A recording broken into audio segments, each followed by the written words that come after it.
I can't believe Statman Dave sat this one out. Do you reckon he's been looking at the league table again, guys? He definitely has, hasn't he? Right, we are joined today by Lizzi Doyle from the Anfield Wrap and Manchester City fan Stephen McInerney, aka Esteemed Kompany, to preview all of the weekend's Premier League games. And of course, that includes the big one, Liverpool versus Man City at Anfield. Dun, dun, dun. Now, Liverpool's last Premier League defeat was 2-1 at the Etihad in January. Going into that game, they were 7 points clear. So, Lizzi, you're currently 6 points ahead of City. Does this game feel as important to you as that one turned out to be in January?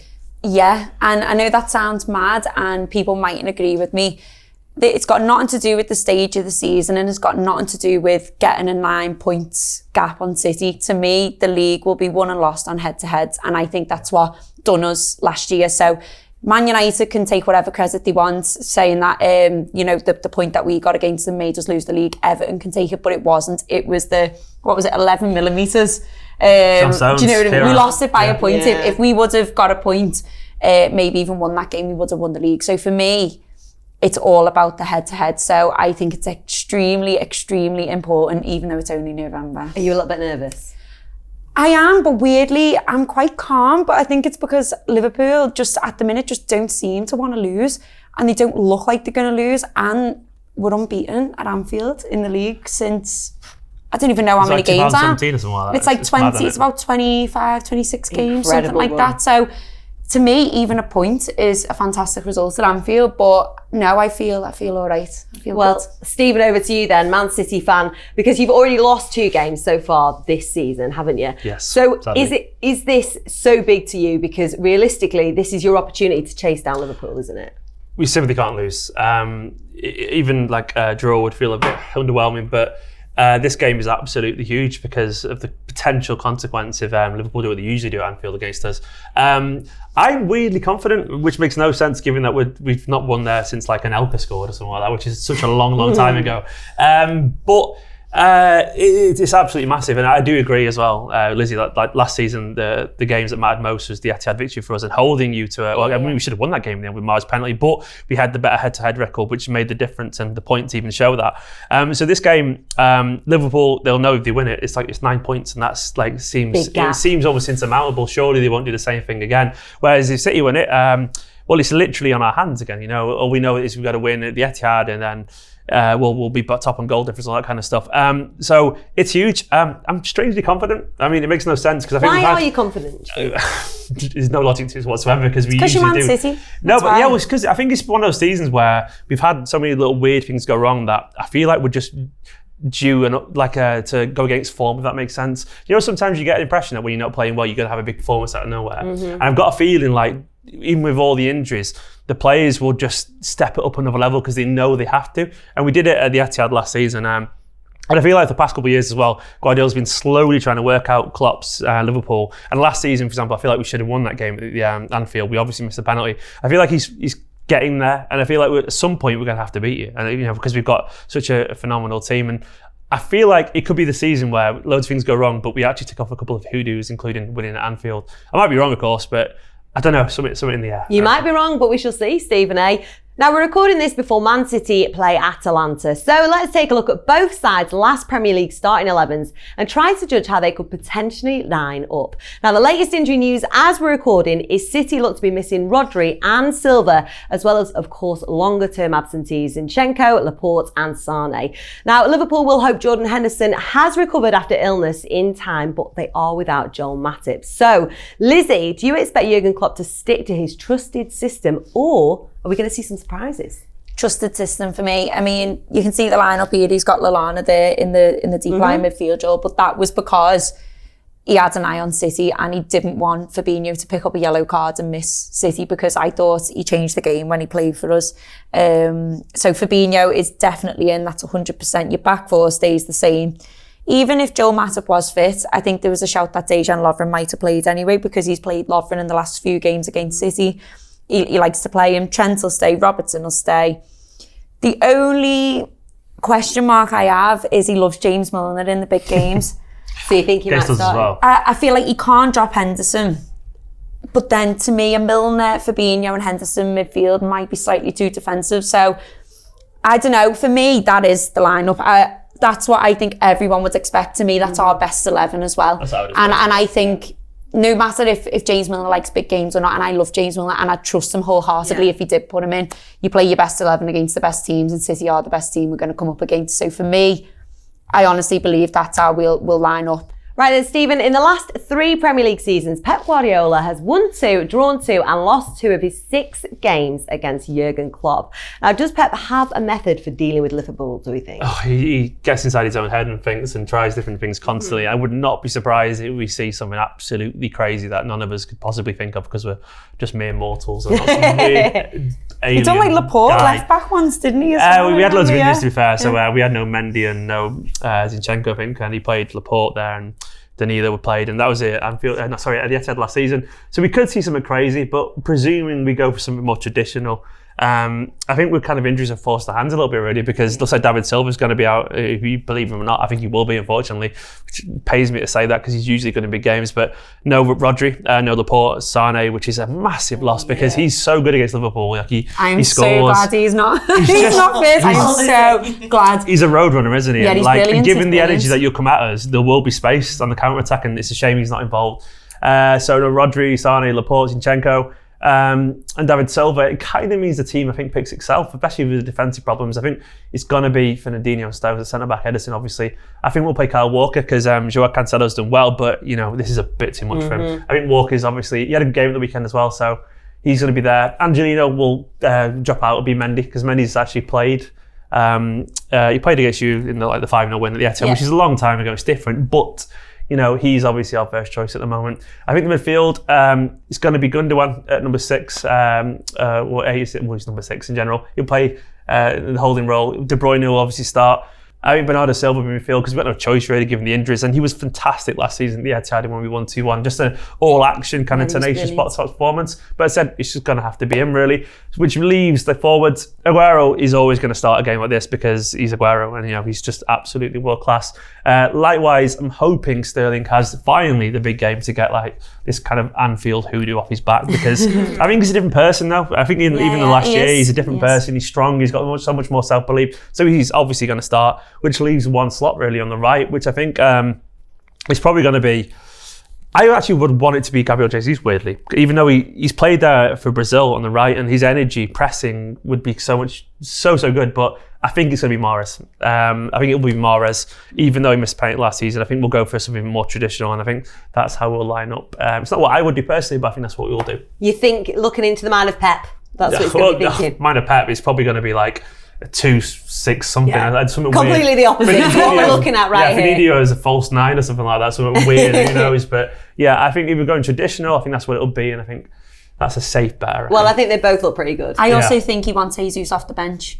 Probably. I think Jesus off the bench is more effective than Mahrez off the bench. I just want his energy up front because he presses so well, and the one thing he'll do is run, and he's the kind of person like. Liverpool are going to run harder than anyone basically in this game, but he's the kind of guy who can match that effort and intensity. So I'd want him in the team, but I think he'll go a little bit more traditional with the forwards. Well, we shall see. I've learnt a new word today as well, hoodoo. So thanks, Stephen. Appreciate that. Right, well, we are going to have to wait until Sunday afternoon for the Liverpool-Man City game, but there's lots of football throughout the weekend to keep us going. So let's take a look at the fixtures. We'll start with the Friday night fixture then, Lizzie. Norwich, Watford, 2 struggling teams. Yeah, it doesn't seem like a blockbuster, does it? Watford's still looking for the first win. I don't think Norwich have picked up a win since they won against Man City. Typical. I think Norwich with the home advantage will sneak this one maybe, but it wouldn't surprise me if it's like a score draw. No, they're both going to be desperate to get the points though, aren't they? Right then, Saturday, 12:30, Stephen, Chelsea Palace. It's going to be a good game, that, I reckon. I like this Chelsea team. It's weird saying that out loud, liking Chelsea, but it's just happened because they're fun. They've got a bunch of young players that obviously care about the club, and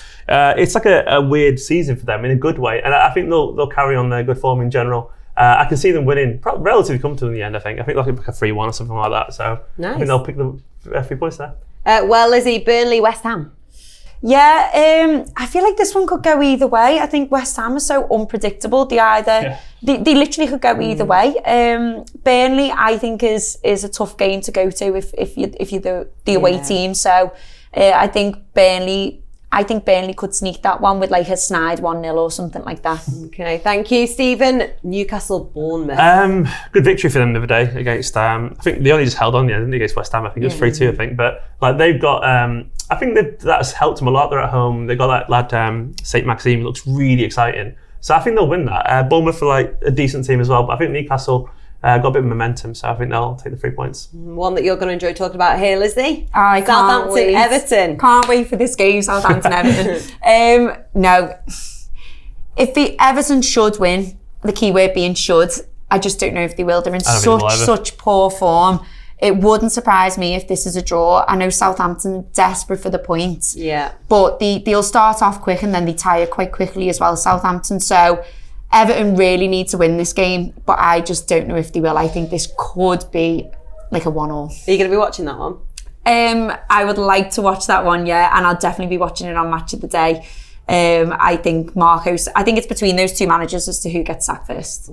We shall see. Right then, Stephen, Spurs, Sheffield United. I think the away team are going to win here. I like them a lot. They're good. They're just good. Chris Wilder's really likeable. He's really fun. His team's got loads of energy. They play with no fear. And this is a Spurs team totally lacking an identity at the moment. Like, they're obviously going through the motions, and we all know Spurs aren't themselves. And I just think they're going to turn up and surprise them, and I think they're going to win. And I think it won't be the first big team that they beat either.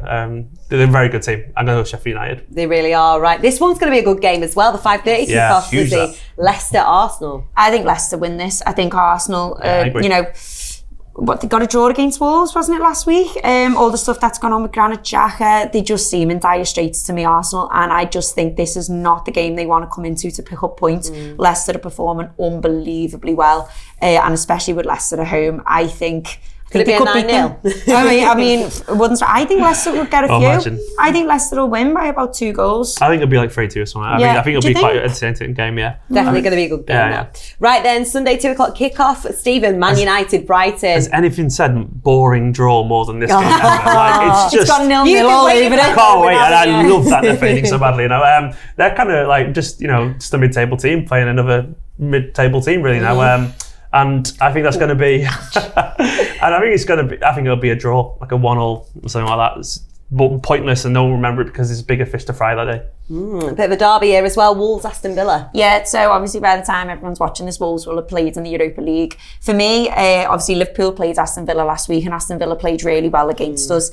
And I think Wolves, their intent all season has been to go big in the Europa League, so I presume he won't be putting out a dead strong side, and I think Aston Villa might nick that one. Right then, finally, Liverpool, Man City. Very briefly, Stephen. I said it before, I think it's going to be a surprise. I got a feeling City are going to do something just unexpected. And nobody would predict a victory, but I'm going to go for 2-1 City. Thank you. Are you going to apologise to Statman Dave for slaying Man United as well? Never.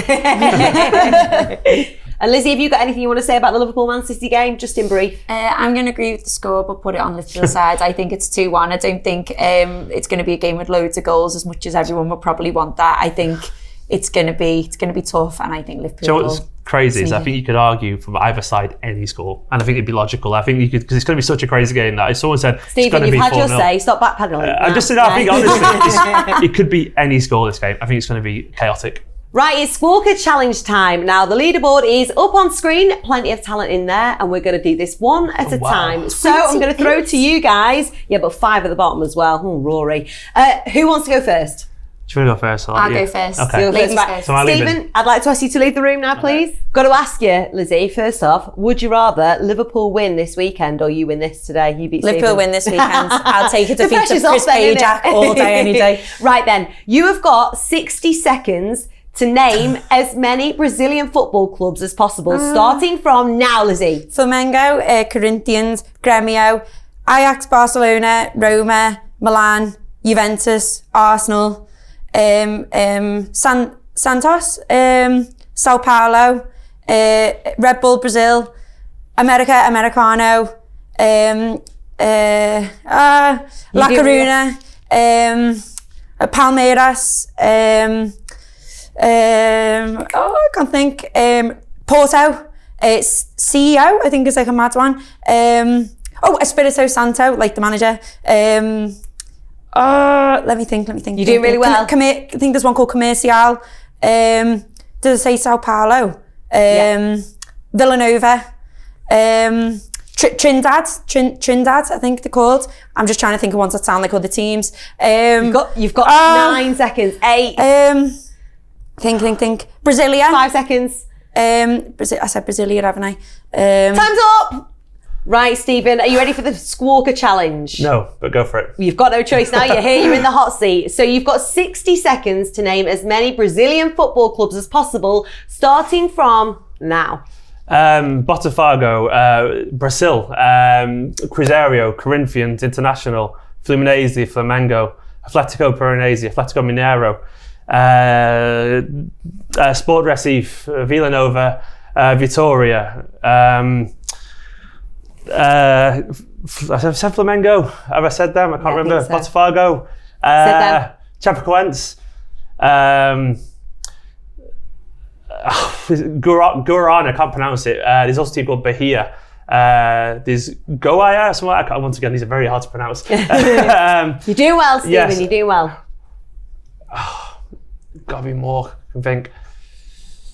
International. Have I said them? Maybe I have. Corinthians. 10 seconds. Flamengo, said them already. You can get another one in there. Come on, Stephen. This is really hard. Time. Right then, so guys, you've both had a go at the Squawka challenge. Are you ready to find out your results? Go on. Yeah. First off, Lizzie, because you went first, you managed to get 20, which puts you in third place above Paul Machin, who I know you wanted to beat. Nearly combined with Pajak and Machin, who were both Redmond TV, so I'll take that all day, any day. Yes, you will. Right then, Stephen. I don't beat that. You don't think you've beaten it? Right, you managed to get, Stephen, 17. Oh, that's good. That puts you in third place. Well, I'm fourth. Fourth. Yeah. Third, fourth. Oh, sorry. It's fair. I've heard your tactic impressive. Fair play. Just. Do you know what? Hats off to both of you, because you've both come here and you've knocked third and fourth off. Yes. So well done. Now, before we wrap up, just Stephen, let the guys at home know where we can find more of you online. Esteemed Kompany is my YouTube channel, company with a K. Stephen McInerney on Twitter, and Man City content. Thank you so much. Lizzie, where can we find more of you? So I'm at the Anfield Wrap, theanfieldwrap.com. We've got a YouTube channel. You can subscribe to us. I'm on Twitter at Lizzi Doyle, or just go to the Anfield Wrap on Twitter as well. Well, I've had a great time with you both. Thank you. Have you had a good one? Thank you for coming. Thank you so much for watching. If you've enjoyed this video, hit the subscribe button. Enjoy the weekend's football, and we'll be back with you next week on Squawka.